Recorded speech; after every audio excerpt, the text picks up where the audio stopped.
അങ്ങനെ P V Anwar അറസ്റ്റിലായി. P V അൻവറിന് ജാമ്യം കൊടുക്കണോ വേണ്ടയോ എന്ന് വൈകുന്നേരം 5 മണിക്ക് മജിസ്ട്രേറ്റ് പറയും. അതിന് മുമ്പാണ് ഞാൻ ഈ വീഡിയോ ചെയ്യുന്നത്. നമുക്കറിയാം അൻവറിന് മിക്കവാറും ജാമ്യം കിട്ടും. കാര്യം എന്താണെന്ന് വെച്ചാൽ ഈ ഫോറസ്റ്റ് ഓഫീസ് അടിച്ചു പൊളിച്ചത് അൻവറല്ല. ക്രിമിനൽ കേസുകളിലുണ്ടല്ലോ, നിങ്ങളൊരു സമരം നടത്തി, സമരത്തിൽ 4 പേര് പോയിട്ട് വല്ലവനെയും തല്ലി എന്ന് പറഞ്ഞിട്ട് സമരത്തിൻ്റെ നേതാവിന് ആ തല്ലിയതിൻ്റെ കുറ്റമൊന്നും ചുമത്താൻ പറ്റില്ല. ക്രിമിനൽ കേസിൽ വളരെ പോയിൻ്റഡായിട്ട് വെതർ ഈ പറഞ്ഞ മനുഷ്യൻ ഇത് ചെയ്തോ, ഇങ്ങനെയൊക്കെയാണ് നോട്ടം. അല്ലെങ്കിൽ ചെയ്യാൻ പ്രേരിപ്പിക്കുക. ഇനി അഥവാ ചെയ്യാൻ പ്രേരിപ്പിച്ചു എന്നൊക്കെ ഉണ്ടെന്ന് തന്നെ വെച്ചോ, അതിനുവേണ്ടി ഇങ്ങനെ ജയിലിലൊന്നും ഇടേണ്ട കാര്യമില്ല. ആ വിഷ്വൽസ് കണ്ടാലറിയാം, ഏതോ ഒരു കസേരയാണ് അവർ അടിച്ചു പൊളിച്ചിരിക്കുന്നത്, പിന്നെ വാതിൽ ചവിട്ടി തുറന്നു. ഇതൊക്കെ ഇത്ര വലിയ കാര്യമാണ്. ഇതൊന്നും ചെയ്യാത്ത ആൾക്കാരാണോ ഈ കേസ് എടുത്തിരിക്കുന്നത്? ഇവർ നിയമസഭയ്ക്കകത്ത് ഇവർ ചവിട്ടിക്കൂട്ടിയതിൻ്റെ വിലയായിട്ട് അവർ തന്നെ ഡിക്ലെയർ ചെയ്തത് 3 ലക്ഷത്തി ചില്ലാനം രൂപയാണ്. ഇപ്പോൾ 2 കസേരക്കാലിന് അവർ പറയുന്നത് 30,000 രൂപയുടെ നാശനഷ്ടങ്ങൾ വരുത്തി എന്നാണ് പറയുന്നത്. 30,000 രൂപ. മറ്റേ 3.5 ലക്ഷം രൂപയോ അതാര് കൊടുക്കും? ആ കേസ് നിയമസഭയ്ക്കുള്ളിൽ നമ്മളുടെ ഇപ്പോഴത്തെ വിദ്യാഭ്യാസ മന്ത്രി ഉണ്ടല്ലോ, ഇത് ഉന്നത വിദ്യാഭ്യാസമല്ല, അത് ബിന്ദു. താഴ്ന്ന വിദ്യാഭ്യാസം ശിവൻകുട്ടി. ഈ ശിവൻകുട്ടി ഈ തോട് നീന്താനൊക്കെ നമ്മൾ മുണ്ടിങ്ങനെ നെഞ്ചത്ത് മടക്കി കുത്തുമല്ല, ഇതുപോലെ മടക്കി കുത്തിക്കൊണ്ട് ഡെസ്കിന് മുകളിൽ കൂടെ നടക്കുന്ന കാഴ്ച ഇപ്പോഴും ഞാൻ മറന്നിട്ടില്ല. അതുകൂടാതെ അവിടെ നടന്ന അടിയും വഴക്കും ഉന്തും തള്ളും ബഹളവും, എൻ്റെ ദൈവമേ, ആളുകൾ ഉരുണ്ട് വീഴുന്നു, പിടച്ചു വീഴുന്നു, എന്തല്ല. ഈ സംഗതി ഒന്നും നടന്നിട്ടില്ല എന്നാണ് ഇവർ പറയുന്നത്. ഇതൊക്കെ സഭാ ടി വിയിൽ, എല്ലാ ടി വിയിലും നമ്മളൊക്കെ കണ്ടതാണ്. നമ്മളെല്ലാം കണ്ട സാധനം കണ്ടില്ല. അപ്പോൾ അങ്ങനെ കോടതിയിൽ പറഞ്ഞിട്ട് ഇത് പിൻവലിക്കാൻ അപേക്ഷ കൊടുത്തു. അപ്പോൾ ക്രിമിനൽ കേസുകൾക്കൊരു സ്വഭാവമുണ്ട്, ചുമ്മാ നിങ്ങൾക്കങ്ങ് പിൻവലിക്കാൻ പറ്റില്ല, കോടതിയും കൂടെ സമ്മതിക്കണം. ആദ്യം മജിസ്ട്രേറ്റ് പറഞ്ഞു ഇത് പിൻവലിക്കാൻ പറ്റില്ല. അപ്പോൾ ഇവർ ഡിസ്ട്രിക്ട് കോർട്ടിൽ പോയി. ഡിസ്ട്രിക്ട് കോടതി സമ്മതിച്ചില്ല. ഹൈക്കോടതിയിൽ ചെന്നു, ഹൈക്കോടതി സമ്മതിച്ചില്ല. ഒടുവിൽ സുപ്രീം കോടതി ചെന്നു. സുപ്രീം കോടതി ഇത് കണ്ടിട്ട് ആകെ അത്ഭുതപ്പെട്ടു. ഇങ്ങനത്തെ പരിപാടി നിയമസഭയിൽ നടന്നോ? ഇതാണ് അവർ ചോദിച്ച്. ഈ വിഷ്വലുമൊക്കെ കാണിക്കുന്നുണ്ട്. അവർക്ക് ഈ ഭാഷ മനസ്സിലാകുന്നില്ല. പക്ഷേ ഭാഷയല്ലല്ലോ, ഒരു ടോൺ കൊണ്ട് തെറിയാണെന്ന് മനസ്സിലാവില്ല. അതാണ് തെറിക്കുള്ള ഒരു തെറിക്ക് ഭാഷ വേണ്ട, ടോൺ മതി. അപ്പോൾ സുപ്രീം കോടതി ജഡ്ജിമാർക്ക് മനസ്സിലായി ഇതൊക്കെ എന്തോ അശ്ലീല അലമ്പാണ് ഈ പറയുന്നത്. പിന്നെ ഈ ചവിട്ടും തൊഴിയൊക്കെ കണ്ടു കഴിഞ്ഞപ്പോൾ അവർ പറഞ്ഞു ഇതൊന്നും പിൻവലിക്കാൻ പറ്റില്ല, എടുത്തുകൊണ്ട് പോടാം, വേഗം കേസ് നടത്തുന്നു. ഇതുവരെ ആ കേസ് അനങ്ങിയിട്ടില്ല, വിചാരണ തുടങ്ങിയിട്ടില്ല, ഒന്നും സംഭവിച്ചിട്ടില്ല. ഈ പുണ്യവാളന്മാരാണ് ഈ പി വി അൻവർ ആഫീസ് ചവിട്ടി തുറന്ന് കസേര ചവിട്ടി പൊട്ടിച്ചു എന്ന് പറഞ്ഞുകൊണ്ട് കേസെടുത്തിരിക്കുന്നത്. കേസ് നിസ്സാര കേസാണ്. അതുകൊണ്ട് പി വി അൻവറിന് ജാമ്യം കിട്ടും എന്ന് ഞാൻ പ്രവചിക്കുന്നു. ഇനി കിട്ടിയില്ലെങ്കിൽ തന്നെ എത്ര ദിവസം അയാളെ ജയിലിലിടും? ഇപ്പോൾ 14 ദിവസമാണ് സാധാരണ റിമാൻഡ് ചെയ്യുന്നത്. 14 ദിവസം കഴിയുമ്പോൾ വീണ്ടും കൊണ്ടുപോയി ഹാജരാക്കുക, വീണ്ടും ഒരു 14 ദിവസം വേണമെങ്കിൽ റിമാൻഡ് ചെയ്യാം. ആദ്യം കവിഞ്ഞ് റിമാൻഡ് ചെയ്യാൻ പറ്റും. അതിനു മുമ്പ് അയാൾ ഹൈക്കോടതി പോകും. ഹൈക്കോടതി പുഷ്പം പോലെ ഇയാൾക്ക് ജാമ്യം കൊടുക്കും. കേസ് അത്രയേ ഉള്ളൂ. ബട്ട് ഈ കേസിന് ആസ്പദമായ സംഭവത്തിലൊക്കെ ഒരല്പം അസ്വാഭാവികതയുണ്ട്. ഇന്നിപ്പോൾ കേരളത്തിൽ ചോദിക്കാനും പറയാനും ആരുമില്ലാത്ത ആൾക്കാരാണ് ആദിവാസി അഥവാ വനവാസി അഥവാ ഷെഡ്യൂൾ ട്രൈബ് എന്ന് പറയുന്ന ആൾക്കാർ. ഇതിന് കാര്യം എന്താണെന്ന് വെച്ചാൽ ഇവരുടെ വോട്ടർമാർ വളരെ കുറവാണ്. 1% താഴെ കേരളത്തിൽ ആദിവാസി വോട്ടർമാരുള്ളൂ. അത് തന്നെ കേരളം മൊത്തം സ്പ്രെഡായിട്ടാണ് കിടക്കുന്നത്. അവർ വിചാരിച്ചു കഴിഞ്ഞാൽ നിങ്ങളെ ഒരു നിയോജകമണ്ഡലത്തിൽ ജയിപ്പിക്കാനോ തോൽപ്പിക്കാനോ സാധ്യമല്ല. ഇനി അഥവാ അങ്ങനെ ഒരു നിർണായക ശക്തിയായിട്ട് അവരെപ്പോഴെങ്കിലും പ്രവർത്തിക്കുന്നുണ്ടെങ്കിൽ അവരെ ബൂത്തിലെത്തിക്കാതിരിക്കാനുള്ള തന്ത്രങ്ങളൊക്കെ എല്ലാ പാർട്ടികളും പ്രയോഗിക്കും. അപ്പോൾ ഇങ്ങനെയാണ് അവരുടെ നില. അവരെ നോക്കാനും ചോദിക്കാനും ആരുമില്ല. അങ്ങനെയാണ് ഈ അഭിമന്യു കേസൊക്കെ ഇപ്പോൾ കണ്ടില്ലേ, 6 വർഷമായി വിചാരണ നടന്നിട്ടില്ല, തെളിവ് മുഴുവൻ നഷ്ടപ്പെട്ടു, തെളിവ് രണ്ടാമതുണ്ടാക്കി എന്നൊക്കെ പറഞ്ഞിട്ട് എന്ത് കോലാഹലമാണ് നടക്കുന്നത്. അതിനിടയ്ക്ക് മാർക്സിസ്റ്റ് പാർട്ടി ഒരു നല്ല കാര്യം ചെയ്തിട്ടുണ്ട്. നമ്മളെ ദേശാഭിമാനിയുടെ എഡിറ്റർ സഖാവ് എം സ്വരാജ് അദ്ദേഹത്തെ ആ കേസ് നോക്കാൻ ഏൽപ്പിച്ചിട്ടുണ്ട്. ഇതെങ്ങനെയാണ് മജിസ്ട്രേറ്റ് കോടതിയിൽ ഫയൽ ചെയ്ത് വിചാരണ പെൻഡിങ് ആയിട്ടുള്ള കേസ് നോക്കുന്നത് എങ്ങനെയാണെന്ന് എനിക്ക് മനസ്സിലായില്ല. ഏതായാലും നോക്കിക്കോട്ടെ, അത് വേറൊരു കാര്യം. PV അൻവർ ഈ സത്യം പറഞ്ഞു കഴിഞ്ഞാൽ പുള്ളിയുടെ ആ അന്നത്തെ ഒരു മൂപ്പിക്കൽസ് ഉണ്ടായിരുന്നില്ല. പിണറായി വിജയനെ അറ്റാക്ക് ചെയ്യുന്നു, P ശശിയെ അറ്റാക്ക് ചെയ്യുന്നു, MR അജിത് കുമാറിനെ അറ്റാക്ക് ചെയ്യുന്നു, ആകെക്കൂടെ അറ്റാക്ക്. എടംപിരി വലൻപിരി തിരിഞ്ഞു വെട്ടി, ഓതിരം കടകം മറിഞ്ഞു വെട്ടി എന്നൊക്കെ പറഞ്ഞ് പഴയൊരു പാട്ടുണ്ടല്ലോ. ഇതുപോലെയൊക്കെ പുള്ളി വെട്ടി. വെട്ടൊന്നും ആർക്കും ഏറ്റുമില്ല. സംഗതി ഏകദേശം ചീറ്റിപ്പോകുന്ന നിലയായി. അപ്പോഴാണ് നമ്മളുടെ ഉപതെരഞ്ഞെടുപ്പ് വരുന്നത് പാലക്കാടും ചേലക്കരയും. ചേലക്കരയിൽ PV അൻവർ സ്ഥാനാർത്ഥിയെ നിർത്തി. PV അൻവറിനെ ഇവിടെ എടുക്കാൻ ആരുമില്ല. അതുകൊണ്ട് PV അൻവർ പോയി സ്റ്റാലിനെ കണ്ടു. സ്റ്റാലിനെ കാണാൻ ശ്രമിച്ചു, കണ്ടില്ല. വേറെ ആരെയോ കണ്ടു. അങ്ങനെ അപ്പോൾ അവർ പറഞ്ഞു അല്ല ആലോചിക്കാമെന്നൊക്കെ പറഞ്ഞു. അപ്പോൾ ഇവിടുന്ന് CPM ഫോൺ ചെയ്തു. അവനെ അടിച്ചതിനകത്ത് കയറ്റില്ല ചേട്ടാ, അവനാകെ കൂടെ ഞങ്ങളെ തെറിയൊക്കെ പറഞ്ഞ് നിൽക്കുക. ഓ അങ്ങനെയാണ്, ഞങ്ങളറിഞ്ഞില്ല. പിന്നെ അപ്പോൾ അവർക്കൊരു താല്പര്യമുണ്ട്. DMK ADMK ഒക്കെ നമ്മളുടെ ഈ മൂന്നാർ ആ പ്രദേശത്തൊക്കെ ഒരല്പം തമിഴ് വോട്ടുകൾ സംഗതിയൊക്കെ. അങ്ങനെയാണ് ഈ AIDMKക്ക് NDA ഒരു സീറ്റ് കൊടുത്തു എന്നൊക്കെ പറഞ്ഞ് കഴിഞ്ഞതിൻ്റെ മുമ്പത്തെ തിരഞ്ഞെടുപ്പിലൊക്കെ വന്നു. അയാൾക്കെന്തോ സർട്ടിഫിക്കറ്റ് കിട്ടിയില്ല എന്ന് പറഞ്ഞിട്ട് അയാളുടെ സ്ഥാനാർത്ഥിത്വം തന്നെ ക്യാൻസലായിപ്പോയി. ആകെ കച്ചറ. എന്തുവായിക്കോട്ടെ, കുറച്ചോട്ടം അവിടെ ഉണ്ടപ്പാ. അപ്പോൾ അത് നോക്കിയാണ് DMKക്കാർ ഇയാളെ കൂട്ടാമെന്ന് വിചാരിച്ചത്. അവർ കൂട്ടിയില്ല. താൻ പോടോ പിന്നെ വാ എന്നൊക്കെ പറഞ്ഞിട്ട് തിരിച്ചു വിട്ടു. പുള്ളി അനാഥനായി. പുള്ളി അതിൻ്റെ പേരിൽ തന്നെ DMK എന്ന് പറഞ്ഞൊരു പാർട്ടി ഉണ്ടാക്കി ചേലക്കരയിൽ മത്സരിച്ച് 13,400 വോട്ട് കിട്ടി. ഈ 3,400 വോട്ട് എന്ന് പറഞ്ഞു കഴിഞ്ഞാൽ അസംബ്ലിയിൽ വളരെ വിലപ്പെട്ട വോട്ടാണ്. 6,800 വ്യത്യാസമാണല്ലോ 3,400 വോട്ട് കൊണ്ട് വരുന്നത്. അപ്പോൾ 6,800 വോട്ടൊക്കെ ധാരാളം മതി അസംബ്ലി തിരഞ്ഞെടുപ്പിൽ ജയിക്കാനും തോൽക്കാനും ഒക്കെ. അപ്പോൾ ഈ പണ്ടാരത്തെ എന്ത് ചെയ്യും? ഇതാണ് ചോദ്യം. ഈ LDFലോ UDFലോ ഇല്ലാതെ ഒരാൾക്ക് ഒറ്റയ്ക്ക് കേരളത്തിൽ നിൽക്കാമോ? ഇതൊരു ബേസിക് ചോദ്യമാണ്. നിങ്ങൾ ആലോചിച്ച് നോക്ക്. വലിയ റിബലായിരുന്നു MV രാഘവൻ. CPM നിന്ന് പുറത്തായി, രാജിവെച്ചു എന്നും പുറത്താക്കിയെന്നും. CPM ഒരിക്കലും രാജിവെക്കാൻ ആൾക്കാരെ സമ്മതിക്കില്ല. രാജി അവിടെ എടുക്കില്ല, അവർ പുറത്താക്കുകയാണ്. അല്ലാതെ നിങ്ങൾക്ക് രാജിവെക്കാൻ സ്കോപ്പില്ല അവരുടെ ഭരണഘടനയിൽ. അങ്ങനെ MV രാഘവൻ പുറത്തായി.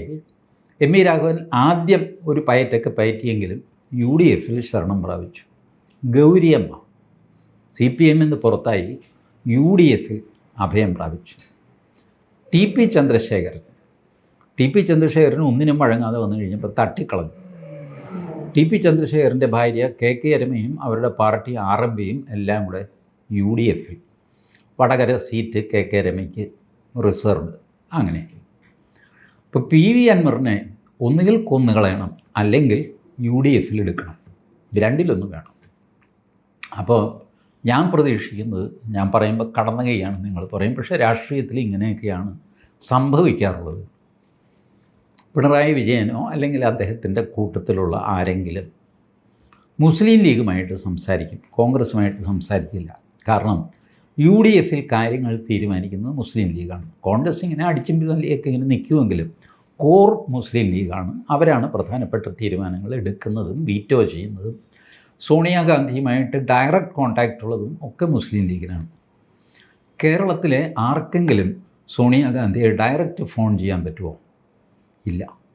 ഒരു കോൺഗ്രസ് നേതാവിൻ്റെയും ഫോൺ ഡയറക്റ്റായിട്ട് സോണിയാഗാന്ധി എടുക്കില്ല. എന്നാൽ പാണക്കാട് തങ്ങൾ വിളിച്ചാൽ എടുക്കും. അതാണ് എൻ്റെ ഇക്വേഷൻ. അപ്പോൾ who is the man behind UDF എന്ന് ചോദിച്ചാൽ പാണക്കാട് തങ്ങളും അദ്ദേഹത്തിൻ്റെ പാർട്ടിയായ മുസ്ലിം ലീഗുമാണ്. ഇതൊന്നും മോശമാണെന്നല്ല ഞാൻ പറയുന്നത്. രാഷ്ട്രീയത്തിൽ ഇങ്ങനെയൊക്കെ പതിവുണ്ട്. നമ്പർ 2 ആയിട്ടുള്ള ആൾ കിങ് മേക്കർ ആവുക, ഇങ്ങനെയൊക്കെ സംഭവിക്കാറുണ്ട്. അപ്പോൾ മുസ്ലിം ലീഗുമായിട്ട് പിണറായി വിജയൻ സംസാരിക്കുന്നു. അതെ, ഈ PV അൻവറിൻ്റെ കാര്യത്തിൽ ഒരു തീരുമാനം എടുക്കണമല്ലോ. ഇതിങ്ങനെ കൊണ്ടു നടക്കാൻ പറ്റില്ല. ആലോചിച്ച് പറയാം എന്ന് പറയും. ആലോചിച്ച് പറയാമെന്ന് പറയുന്നത് ഒന്നുകിൽ കുഞ്ഞാലിക്കുട്ടിയായിരിക്കും, ET മുഹമ്മദ് ബഷീറായിരിക്കും. നേരിട്ട് തങ്ങളോട് സംസാരിക്കില്ല. അങ്ങനെ അതിൻ്റെ ചിട്ട അങ്ങനെയല്ല. നമ്പർ 2s ആണ് ഈ ബിഹൈൻഡ് ദ കർട്ടൻ ഉള്ള കളികളൊക്കെ തുടങ്ങുന്നത്. അപ്പോൾ മുസ്ലിം ലീഗിനും അറിയാം PV അൻവറിനെ തട്ടിക്കളയും ചിലപ്പോൾ CPM വല്ലാതെ കയറി അങ്ങ് ഷൈൻ ചെയ്യുകയാണെങ്കിൽ കൊന്നുകളഞ്ഞാൽ ഒരു കൊലപാതകം കൂടെ കുറച്ച് ദിവസത്തെ TV-യിലെ ബഹളം ഇതല്ലേ ഉള്ളൂ.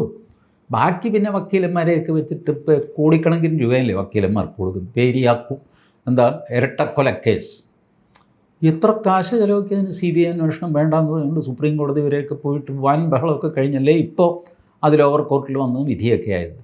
അപ്പോൾ അതുകൊണ്ട് കേസ് നടത്തുക എന്ന് പറഞ്ഞാൽ പിണറായി വിജയനൊരു ഹരമാണ്, നല്ലൊരു വ്യവഹാരിയാണ് അദ്ദേഹം. കേസിൻ്റെ പുറത്ത് കേസ്, അതിൻ്റെ കേസ് എന്നൊക്കെ പറഞ്ഞ് നടത്തും. അതുകൊണ്ട് ഒരാളെ കൊല്ലുക എന്ന് പറയുന്നത് വലിയ കാര്യമൊന്നുമല്ല. ബട്ട് കേരളത്തിൽ ഇപ്പോൾ ഒരു ചെറിയ മാറ്റം വന്നിട്ടുള്ളത് പൊളിറ്റിക്കൽ മർഡർ ജനങ്ങൾ അപ്രൂവ് ചെയ്യുന്നില്ല, ഇഷ്ടപ്പെടുന്നില്ല. അത് തെരഞ്ഞെടുപ്പിൽ റിഫ്ലക്റ്റ് ചെയ്യും. പാർട്ടി ഏതുമായിക്കോട്ടെ, പൊളിറ്റിക്കൽ മർഡർ അത്ര ഇഷ്ടപ്പെടുന്നില്ല ജനങ്ങൾ. പിന്നെ നിവൃത്തി കേട്ട് പോപ്പുലർ ഫ്രണ്ടുകാരൊക്കെ ചെയ്തു, പിന്നെ അവരെ നിരോധിച്ചു കഴിഞ്ഞപ്പോൾ അതും ഒരു ആശ്വാസമായി. ഇങ്ങനെയുള്ള അവസ്ഥയിൽ PV അൻവറിനെ കൊല്ലാൻ പ്രയാസമാണ്. പിന്നെ എന്താ ചെയ്യണ്ടേ?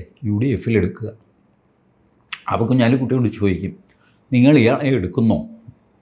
കുഞ്ഞാലിക്കുട്ടി പരമരഹസ്യമായിട്ട് ബാക്കിയുള്ളവരോടൊക്കെ ആലോചിച്ചിട്ട് മറുപടി കൊടുക്കും, ഞങ്ങളെടുക്കാം, പക്ഷെ ഒന്ന് ലിഫ്റ്റ് ചെയ്ത് തരണം, ആളെ ഒന്ന് ഷൈൻ ചെയ്യണം.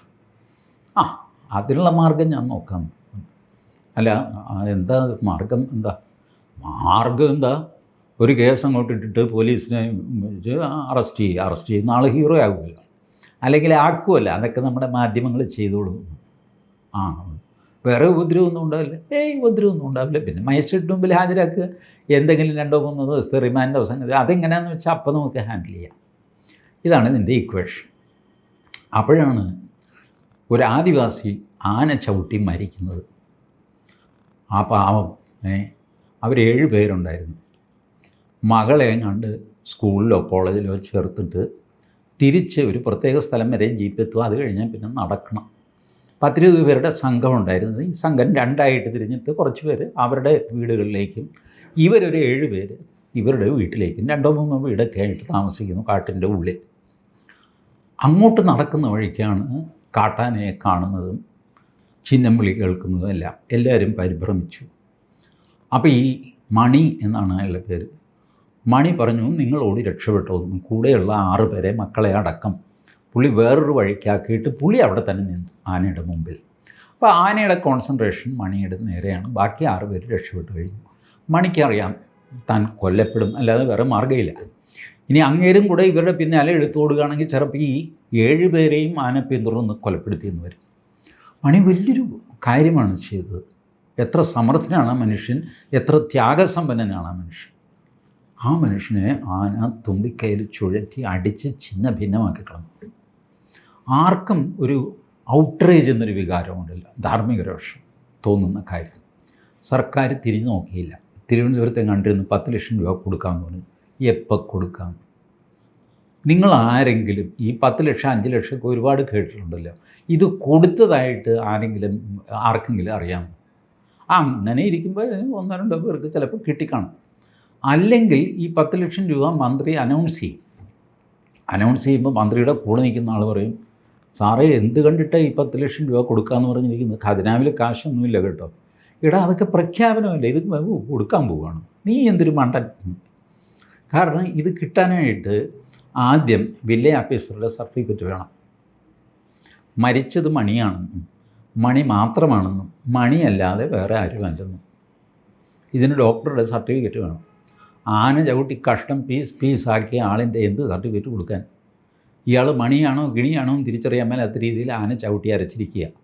ഏത് ഡോക്ടർ സർട്ടിഫിക്കറ്റ് കൊടുക്കും ഇത് മണി തന്നെയാണ്? DNA പരിശോധന നടത്തുക. അവിടെ നിന്ന് അങ്ങോട്ട് തുടങ്ങും ആ വീട്ടുകാരുടെ കഷ്ടപ്പാട്. ഇത് കഴിഞ്ഞ് വില്ലേജ് ഓഫീസറുടെ സർട്ടിഫിക്കറ്റ് വേണം, വനപാലകൻ്റെ ഫോറസ്റ്റ് സർട്ടിഫിക്കറ്റ് വേണം. ഈ സർട്ടിഫിക്കറ്റ് എല്ലാം ചേർന്ന് തഹസിൽദാർക്ക് കൊണ്ടുപോയി കൊടുത്തിട്ട് തഹസിൽദാർ ഇത് സർട്ടിഫൈ ചെയ്തിട്ട് ജില്ലാ കളക്ടർക്ക് അയക്കും. ജില്ലാ കളക്ടർ ഒരു മെഡിക്കൽ ബോർഡും അതുകൂടാതെ ഫോറസ്റ്റ് ഗാർഡുകളുടെ ഒരു കമ്മിറ്റിയും ഒക്കെ രൂപീകരിച്ച് അവരെ കൊണ്ട് അന്വേഷിച്ച് ഒരു റിപ്പോർട്ട് വാങ്ങിച്ചിട്ട് ആ റിപ്പോർട്ടും ചേർന്നിട്ട് ഇത് സെക്രട്ടറിക്ക് പോകും, റവന്യൂ സെക്രട്ടറിക്ക് പോകുമ്പോൾ ഫോർ ഒപ്പീനിയൻ എന്ന് പറഞ്ഞിട്ട് ഇത് ഫോറസ്റ്റ് സെക്രട്ടറിക്ക് അയക്കും. ഫോറസ്റ്റ് സെക്രട്ടറി ഇത് നിയമവകുപ്പിലേക്ക് അയക്കും. ഒപ്പീനിയൻ വെറുതെ കൊടുക്കാൻ പറ്റില്ല, നിയമം നോക്കണ്ടേ എന്ന് പറഞ്ഞിട്ട് നിയമവകുപ്പിൽ പോകും. നിയമവകുപ്പിൽ നിന്ന് നമ്മളുടെ വന നിയമം സെക്ഷൻ 2A അനുസരിച്ച് ഇങ്ങർക്ക് നഷ്ടപരിഹാരത്തിന് ഇതില്ല, അർഹതയില്ല. എന്നാലും മുഖ്യമന്ത്രിയുടെ പ്രത്യേക അധികാരങ്ങൾ ഉപയോഗിച്ച് വേണമെങ്കിൽ കൊടുക്കാവുന്നതാണ് എന്ന് പറഞ്ഞിട്ട് തിരിച്ച് ഇത് വനം വകുപ്പിന് കൊടുക്കും.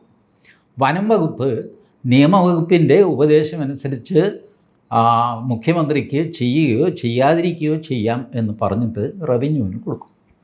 റവന്യൂ പിന്നെ അത് ആഭ്യന്തരത്തിന് കൊടുക്കും. ആഭ്യന്തരം ഇത് ചീഫ് സെക്രട്ടറിക്ക് കൊടുക്കും. ചീഫ് സെക്രട്ടറി ഇത് മുഖ്യമന്ത്രിക്ക് കൊടുക്കും.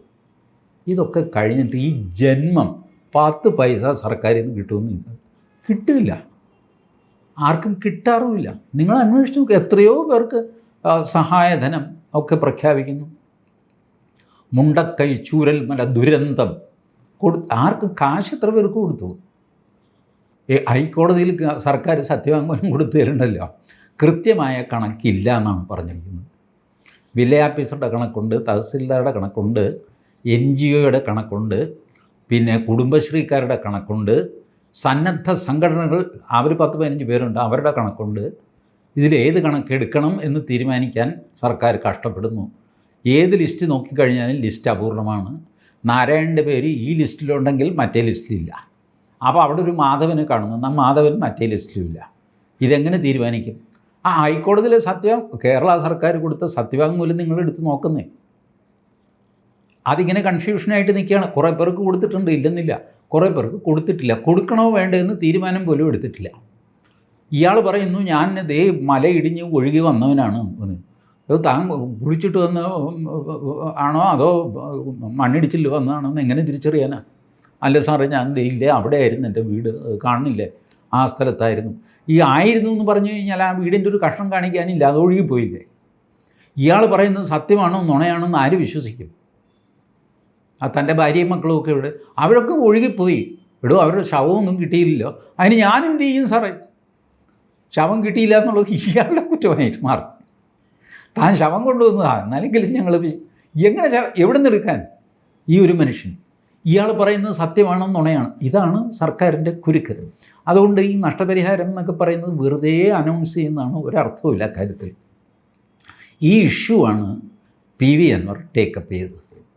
ഈ ഇഷ്യൂ ഒരു കത്തുന്ന ഇഷ്യൂ ആണ്. നിങ്ങൾ ആലോചിച്ച് നോക്ക്, മനുഷ്യനും കാട്ടുമൃഗങ്ങളും തമ്മിലുള്ള പ്രശ്നം ഡെയിലി 1-2 ഉണ്ടാകുന്നുണ്ട് ഇല്ലേ?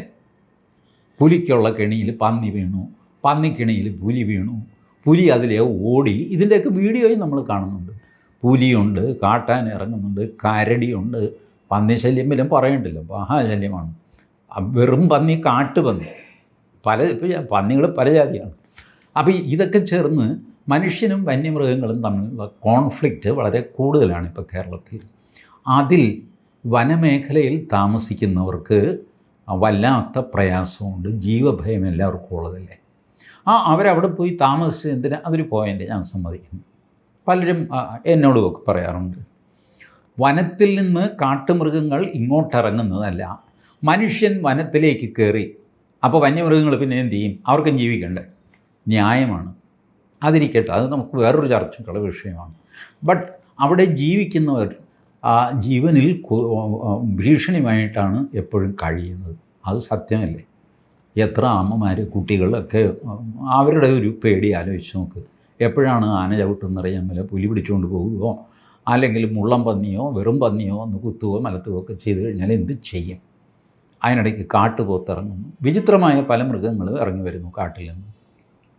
അപ്പോൾ ഈ ഭീതി അവരുടെ ഉണ്ട്.